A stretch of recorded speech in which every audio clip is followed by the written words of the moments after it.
자, 여러분, 네 번째 시간으로 유리함수에 대한 추가 이론을 한 두 가지만 더 소개해 주도록 하겠습니다. 자, 유리함수에서 유리함수에 우리가 특별히 역함수를 구하는 것은 물론 기본적으로 y는 fx라고 하는 이 유리함수를 x에 대해서 정리하고 그리고 나서 xy를 바꾸어 역함수를 구하는 기본적인 절차대로 하면 유리함수를 쉽게 구할 수가 있죠. 하지만 우리가 생각보다 유리식 자체가 좀 지저분한 식이기 때문에 이렇게 구하면 되지만 우리가 좀 더 공식화시켜서 효율적인 방법을 알고 있으면 더 좋겠죠. 자, 그래서 공식을 소개해 주도록 하겠습니다. 이 유리함수를 우리가 역함수를 취하게 되면 결국에는 바뀌는 것은 뭐냐면 자, 분모의 상수항 부분과 분자의 1창의 개수만 바뀌는데 이 둘의 위치가 서로 바뀌면서 서로 부호가 반대되고 위치가 바뀐다. 이렇게 여러분들이 정리를 하고 계시면 좋아요.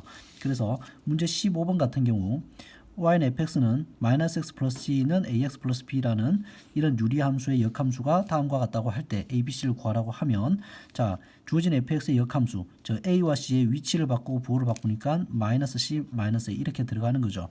자, 그게 바로 역함수의 결과물과 같다라고 하는 거잖아요. 그런데 여기서 조심할 게 있어요. 그래서 선생님 -c는 2니까 c는 -2겠네요. -a가 4니까 a는 -4겠네요 라고 함부로 말하지 말고 자, 여기 보면 여기는 x고 여기는 뭐예요? -x죠. 그러니까 이미 고정된 값이 다르잖아. 그럼 이 둘을 맞춰주기 위해서 양변에 뭐를 분자 분모에다가 뭐를 곱해줘야 x로 맞춰줄 수 있겠어요. 그렇죠. -1을 양변에 분자 분모에 곱해줘서 식을 좀 더 조정해서 얘와 일치되게 만들어줘야 되겠죠. 그래서 그 결과 좀 더 조정된 역함수의 값은 x 플러스 a는 분의 cx-b 이게 역함수가 되고 이 결과물인 얘와 일치시킬 수 있게 되는 거죠. xx가 같으니까요. 자, 그래서 a는 4, c는 2, b는 -3이 되어서 우리가 원하는 이런 값을 구할 수가 있는 거예요. 자, 그 다음에 유리함수에서 여러분들이 추가로 알았으면 하는 거 두 번째는 자, 서로 다른 두 개의 유리함수를 가져와요. 근데 그 그래프가 서로 포개어지기 위한 조건 이런 문제 자주 나와요. 자, 그랬을 때 우리가 일반형이나 표준형으로 제공되어 있는 두 유리함수를 가지고 올 때 서로 일반형 어떤 기본형을 뭐예요? 기본형을 평행이동 또는 대칭이동을 하여서 우리가 표준형이 만들어진단 말이에요. 표준형이. 그러면 우리가 서로 다른 표준형을 가져왔을 때 걔네들이 평행이동과 대칭이동을 통해서 포개진다 아닌다는 그 표준형의 어떤 것에 집중을 해야 되냐면 기본형에 집중을 해야 되는 거예요. 기본형이 주어진 두 분수함 유리함수의 기본형이 같다라면 걔네들은 어떻게든 평행이동하거나 대칭이동해서 조작할 수 있다는 거죠. 그래서 여기서 이 분자에 있는 K와 L 이 부분이 결국에는 기본형의 어떤 캐릭터를 결정해 주는 부분이죠. 공률을 이렇게 우리가 꺾여 있는 이 공률을 결정하는 게 이 분자에 있는 이 상수들이에요. 그래서 이 상수가 완전히 부호가까지 같다면 평행이동에 의해서 그래프를 포기할 수 있고 절대값 크기값만 같다면 다시 말하면 얘네들 마이너스가 붙어도 된다는 거죠. 여기가 K가 2라고 할 때 이 L은 -2라고 하는 것은 뭐예요? 한번 대칭이동이 어떻게든 이루어진다는 뜻이죠. 그죠? 그래서 그때는 대칭이동과 평행이동을 포함하여서 우리가 조작을 통해서 포기할 수 있다라고 여러분들이 정리를 하고 계시면 되겠어요. 그래서 16번을 통해서 우리가 같이 한번 얘기를 해보죠. 자, 다음 보기의 분수함수의 그래프 중에서 분수함수 이거의 그래프를 적당히 평행이동 또는 대칭이동하여 포기할 수 있는 것이라고 하고 있죠. 일반형으로 제공됐어요. 얘 뭘로 바꿔줘야 돼? 일단 표준형으로 바꿔봅시다. 표준형으로 바꿔보면 이 절차에 의해서 이렇게 되겠죠. 자, 그러면 이것은 표준형이잖아요. 얘는 일반형. 얘를 일단은 표준형으로 바꾸죠. 표준형을 바꾸고 나면 뭐가 드러나요? 어디에 집중해야 돼? -3에 집중해서 기본형이 나오는 거죠. 자, 그래서 -3을 분자에 -3 있는 것은 바로 평행이동만 하면 얘가 되는 거고 부호가 바뀌어서 그냥 3이 있어도 되는 거죠. 크기값은 3으로 같으니까. 자, 이것은 대칭이동과 평행이동을 통해서 얘가 될 수 있는 거죠. 우리는 그래서 기본형이 x분의 3이나 x분의 마이너스 3이 되는 것이 평행이동 또는 대칭이동을 통해서 이 일반형으로 표현된 분수함수, 즉 유리함수와 포개질 수 있는 그래프가 되는 거죠. 그래서 우리가 기억을 표준형으로 바꿔보면 이렇게 돼서 기본형의 분자가 2가 된다는 것을 알 수 있죠. 자, 이것도 표준형으로 바꿔보면 마이너스 1이 있으니까 크기값이 다르죠. 자, 얘로 표준형으로 바꿔보면 여기는 기본형 어디에서 왔다는 것을 알 수 있어요. x분의 3위에서 왔다는 것을 알 수 있죠. 디귿은 되는 거죠. 자, 리얼도 우리가 표준형으로 바꿔보면 얘는 기본형 어디에서 온 거예요? x분의 마이너스 3에서부터 우리가 평행이동에 의해서 평행이동 또는 대칭이동에 대해서 만들 수 있다는 것을 우리가 알 수가 있죠. 그래서 우리가 서로 포개지는 것은 만약 일반형으로 제공됐을 때는 표준형으로 바꿔서 그 표준형 안에서 기본형이 무엇인지를 우리가 체크하고 기본형만 같다면 우리는 대칭이동 또는 평행이동을 통해서 포개지게 할 수 있다는 거죠.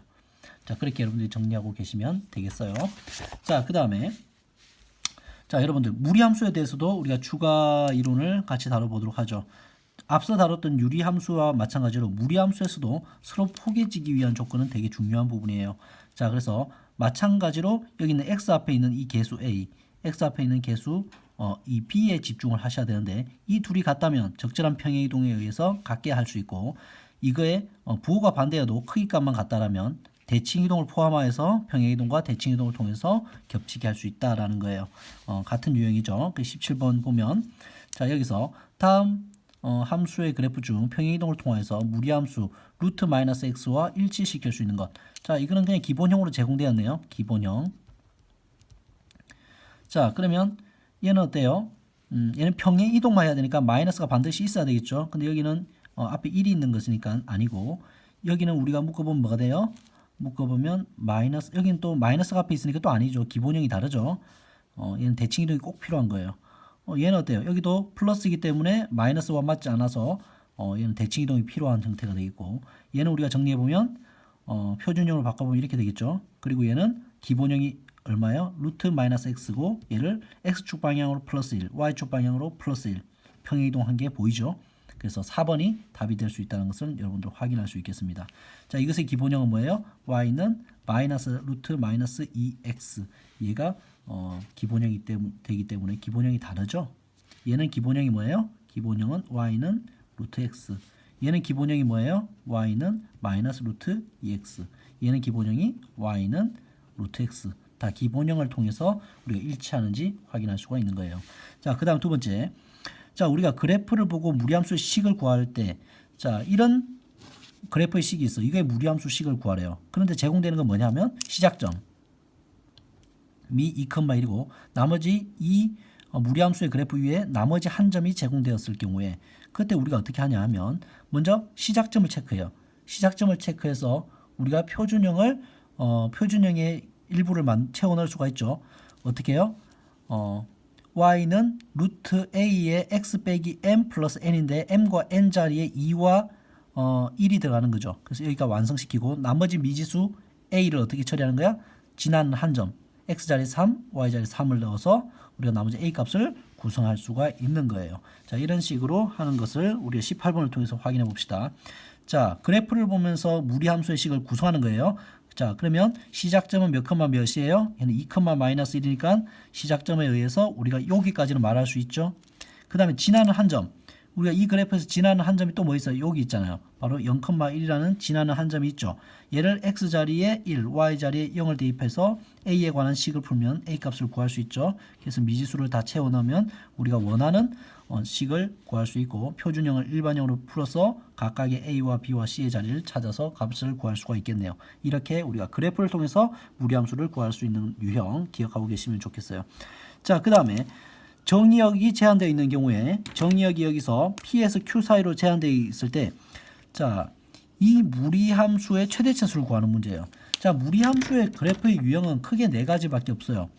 이렇게 이런 형태나 요런 형태나 요런 형태나 요런 형태 이 네 가지 형태밖에 없어요. 자, 증가하는 함수나 감소함수 또는 감소함수 증가함수. 자, 증가, 감소, 감소, 증가. 자, 증가하거나 감소하는 것밖에 없다는 거죠. 그럴 때 A 값이 양수면은 무슨 함수가 되는 거예요? 증가함수가 되는 거죠. 자, 그래서 기본형을 고려하면서 여러분들이 A가 양수일 때는 증가함수가 되는 거예요. 증가함수. 그러면 점점점 값이 커지니까 P의 함수값보다 Q의 함수값이 당연히 어떻게 있어요? 더 크겠죠. 그래서 Q의 함수값이 가장 크니까 최대값, P의 함수값이 가장 작으니까 최소값이 되는 거예요. 이렇게 이렇게 우리가 영역을 뭐 해볼 수가 있어. 이렇게 영역을 제한해 보면 여기가 x 이꼴 p라고 하고 여기를 x 이꼴 q라고 하면 큰 놈의 함수값이 더 큰 게 보입니까? 최대값, 작은 놈의 함수값이 최소값 이렇게 되는 것을 여러분들이 확인할 수가 있겠죠. 자, 그렇게 여러분들이 증가함수를 좀 더 쉽게 파악할 수가 있다는, 최대 최소를 좀 더 쉽게 파악할 수 있다는 거예요. 문제 19번을 통해서 한번 얘기해 봅시다. 자, 정의역이 마이너스 6에서 0 사이라고 했어요. 그리고 자, 이 식을 우리가 표준형으로 바꿔보면, 이 식을 좀 더 정리해 보면 어때요? 위치가 이렇게 된 거죠. 그래서 이 x 앞에 마이너스 2가 있기 때문에 증가함수예요, 감소함수예요? 감소함수가 되겠죠.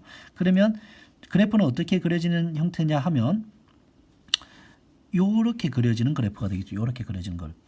그래서 x 이꼴 어디에서? x 이꼴 볼펜으로 할게요. x 이꼴 마이너스 6과 x 이꼴 0이 있다면 마이너스 6에서 최대값을 갖고 0에서 최소값을 갖는 그래프가 되잖아요. 맞습니까? 그래서 그것을 그대로 써놓은 게 이거죠. 마이너스 6에서 최대값 누구예요? 3과 5, 치역이 3과 5니까 최대값은 5겠죠. 5를 갖고 0에서 최소값 뭐를 가져요? 3을 갖는다. 확인됩니까? 자, 그래서 그것을 대입하면 이렇게 두 개의 식을 우리가 뽑아낼 수가 있죠. 이것을 이제 뭐 하면 돼요? 연립을 하면 되겠죠. B로 뭉쳐서 하면 얘를 연립을 해요. 연립을 하면은 우리가 샤샤샥 이렇게 식을 만들 수가 있죠. 그리고 나서 이렇게 루트가 두 개 있는 식일 때는 하나의 루트, 큰 루트를 놔두고 나머지를 다 넘기는 거예요. 이런 식으로. 그래서 양배로 뭐 하는 거냐면 제곱을 했어요. 제곱을 하면 이렇게 되겠죠. 그 다음에 또 루트 이것을 남기고 다 넘겨요.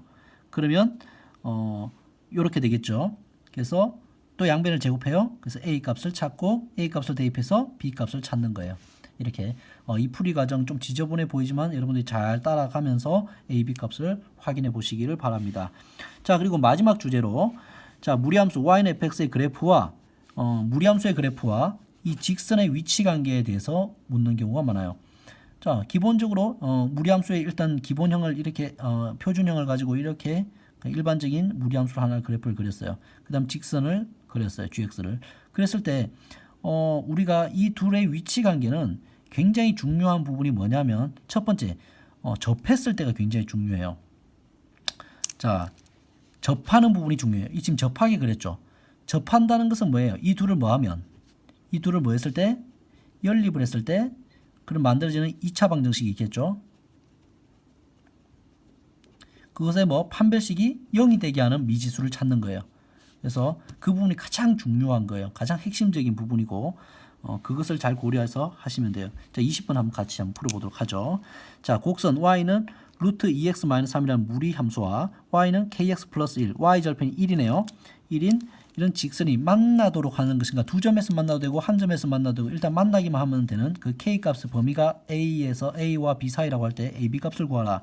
자, 이 직선을 우리가 시작점 뭐예요? 2분의 3,0이죠. 그래서 여기가 시작점이 되고 기본형 양수니까 이렇게 오른쪽 위로 이렇게 곡선이 휘어지게 되겠죠.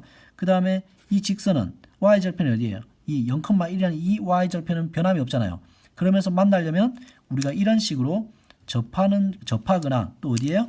이 무리함수의 시작점인 2분의 3,0을 지나는 이 점을 지나가게 되거나 이 사이에 기울기가 이 사이에서 형성되면 되겠죠. 여기 기울기 K가.